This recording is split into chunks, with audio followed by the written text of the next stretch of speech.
Ikaw ba isang empleyado na nagtatrabaho ng 8 o higit pang oras pero hindi ka pa rin nakakapag-ipon? Panoorin mo itong video na ito dahil sasabihin ko sa iyo ang mga tamang diskarte sa pag-iipon. Diskarte number 1, i-track ang iyong income at expenses.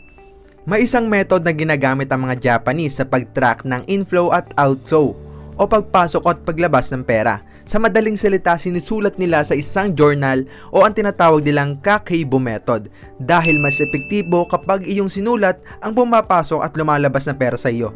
Halimbawa, kumita ka ng 10,000 pesos mula sa iyong sahod, balilagay mo iyon sa inflow o sa pumasok na pera. Then lahat ng gagastusin mo ay ililista mo pa rin. Kahit piso pa yan, isusulat mo pa rin dahil mas magiging conscious ka sa spending mo. Iisipin mo na, ay ito na lang pala ang pera ko at hindi na ako pwedeng gumastos ng higit pa dito. Sa pamamagitan ng Kakeibo method, mas magiging responsable ka sa iyong mga pera at maiiwasan mong mag-overspend sa mga bagay-bagay at imbes ay itabi na lang ang iyong pera para sa iyong future.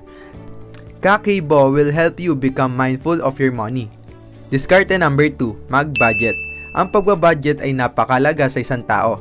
Lahat tayo ay obligadong mag-budget dahil hindi lahat tayo ay mayamang tao. Sa pagbabudget na pagkakasya ng maraming Pilipino o ng kahit sinong tao ang kanilang pera para sa nakalaang panahon. Halimbawa, sumahod ka ngayong araw ng 12,000 pesos. Sa pamamagitan ng pagbabudget, madidetermina mo kung magkano lang ang pwede mong gastusin at mapagkakasya mo ang 12,000 pesos sa loob ng isang buwan. At makakapag-ipon ka ng kahit papaano para sa iyong future. Magandang pagsamahin ang diskarte number 1 at itong diskarte number 2. Dahil sa Kakeibo method, matatrack mo ang iyong pera at pag nalaman mo kung magkano ang pumapasok at lumalabas na pera sa iyo, ay tsaka ka makakapag-determina kung magkano pera ang kailangan mo sa loob ng isang buwan. A budget tells us what we can afford but it doesn't keep us from buying it. Sa pagbabudget nga ay nalalaman na natin kung afford ba natin ng isang bagay. Ngunit marami sa atin na kahit hindi afford ang isang bagay ay gagawa pa rin ng paraan para mabili ito. Katulad ng pangungutang. Kaya marami sa atin ang hindi nakakapag-ipon dahil sa ganitong gawain. Sabi nga nila, wag ubos biyaya at maging responsable sa iyong mga gastos upang hindi ka mahirapan na pagkasyahin ang iyong pera at makapag-ipon pa. Diskarte number 3, bawasan ang expenses. Marami sa atin ay gumagastos sa mga bagay na hindi naman kailangan. Sa madaling salita, ito yung mga taong maluho. Nasa sa inyo kung paano nyo gagastusin ang mga pera mo.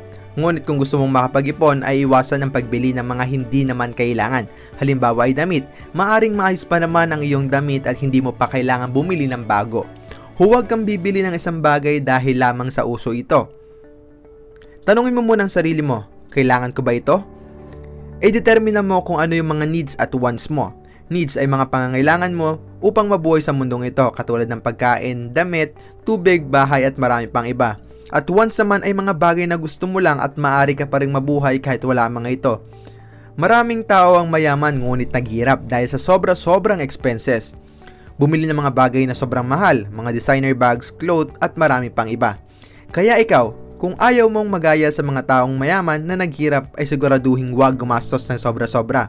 At balang araw, ikaw rin ang makikinabang kapag iyong in-apply ang iyong natutunan ngayon. Be aware of little expenses. A small leak will sink a great ship.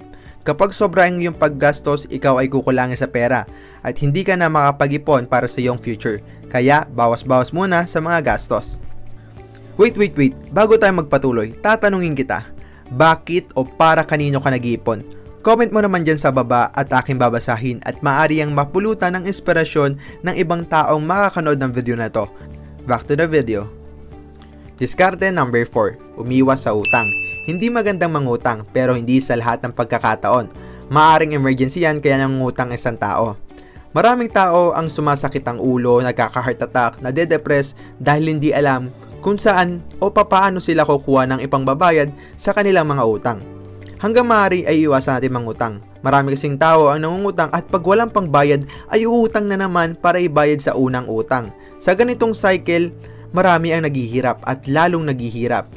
Tandaan, ang utang ay lumalaki ng lumalaki dahil sa interes at mas malaki ang interes na pinapatong ng mga nagpapa 5-6 o mga taong hindi humihingi ng requirements para makapangutang ka. Marami sa atin ang gusto agad mabili ang mga gusto kahit hindi naman kailangan. Halimbawa ay lumabas ang iPhone 14. Maraming tao ang gusto agad itong bilhin at may mga taong wala namang sapat na kakayanan para bilhin ng mga to.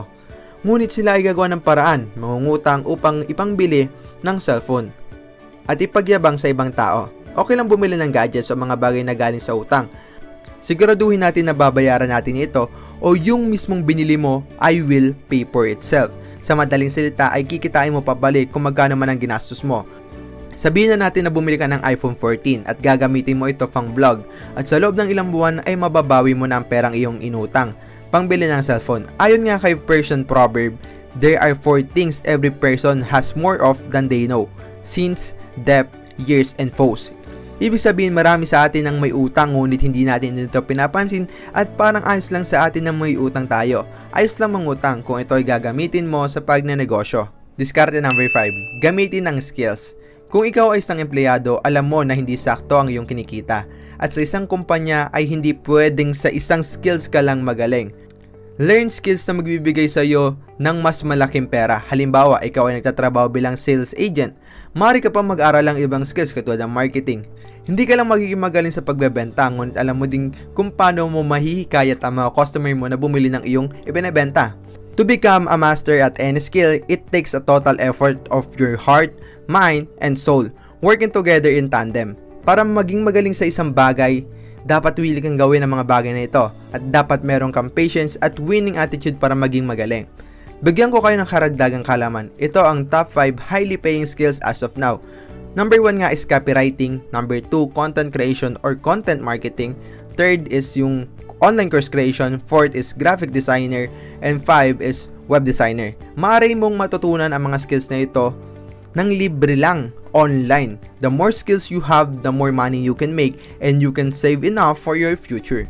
Diskarte number 6, set goals. Ang pagkakaroon ng proper goals ay magiging gabay mo patungong financial freedom. Kung wala kang goals ay siguradong maliligaw ka at mapapahaba ang journey mo. Biruin mo, wala kang clear direction kung saan ka pupunta at hindi mo ba track ang progress at achievements mo. Kaya gumawa ng malinaw na goal settings para maging madali malaman kung ano ang mga bagay na dapat mong unahin. At pwede mong gamitin ang SMART method, which stands for specific, measurable, attainable, relevant, and time-bound. Example ay makapag-save for emergency fund ng halagang 100,000 sa loob ng isang taon. Siguraduhin mong isulat ito sa papel or journal ang mga goals na ito. Sa pamamagitan ng pagsusulat ay makakasigurado kang intellectually and emotionally engaged ka. Ayon sa isang pag-aaral ay tumataas ng 42% na ma-achieve mo ito sa pamamagitan lang ng pagsusulat. Kaya ngayon, isulat mo ng iyong goals at huwag magsayang ng oras. Diskarte number 7. Dagdagan ng iyong income.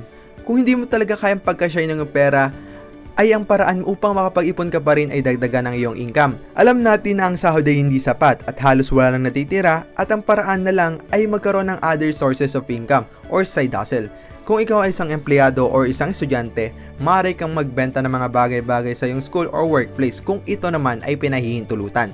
Walang masama sa pagkakaroon ng side hustle. Ang mahalaga ay wala kang ginagawang masama at isipin mo na lang kung sino ang magbe-benefit ng iyong gagawin. At syempre para sa iyong future. Kailangan mo ng diskarte, hindi pwedeng makontento ka lang kung anong meron ka.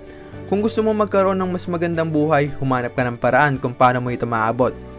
Use your time wisely dahil limited lang ang oras natin sa isang araw at gamitin mo ang iyong free time para mag-generate pa ng mas maraming pera at makapag-ipon para sa iyong future. Good things happen to those who hustles. Hustle lang ng hustle, kung napagod ka, magpahinga ka. Pero wag na wag kang susuko dahil alam ko at naniniwala ako na kaya mo. At alam ko, isa sa inyo, sa mga nanonood ng video na ito, ay magiging milyonaryo balang araw. Konting recap lang sa ating mga tinalakay sa video na ito. Diskarte number 1, itrack ang iyong income at expenses. Diskarte number 2, mag-budget. Diskarte number 3, bawasan ng expenses. Diskarte number 4, umiwas sa utang. Diskarte number 5, gamitin ng skills. Diskarte number 6, set goals. Diskarte number 7, dagdagan ang income. It doesn't matter how much you make, it's about how much you save. Siguraduhin mo mag-ipon at huwag puro gastos. Piliing magtiis at balang araw ay makikita mo din ang resulta ng iyong desisyon. Alam kong mahirap i-budget ang pera, lalo na sa lit ng sahod at ang mga bilihin ay patuloy na tumataas.